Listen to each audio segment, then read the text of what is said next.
एक दिन एक साप जमीन उपरे रेंगु रेंगु जाउथिला। हठात तार देह रास्तार पड़िथिबा एक अरारे अल्प कटिगला।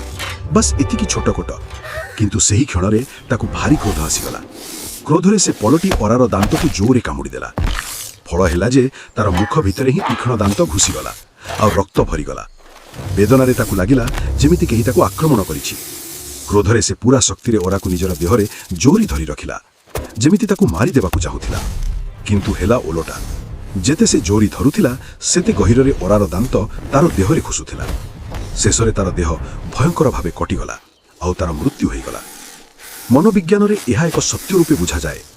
अनेक समय आरंभ केवल एक छोट घार होइथाय, किंतु मनीष को नष्ट करे तार अधिक भावनाभर प्रतिक्रिया। से साप शेष पर्यंत बुझी पारिला नाही जे ताकु मारुथिबा अरा नुहे, बरं तार निजर नियंत्रण हराइथिबा क्रोध थिला।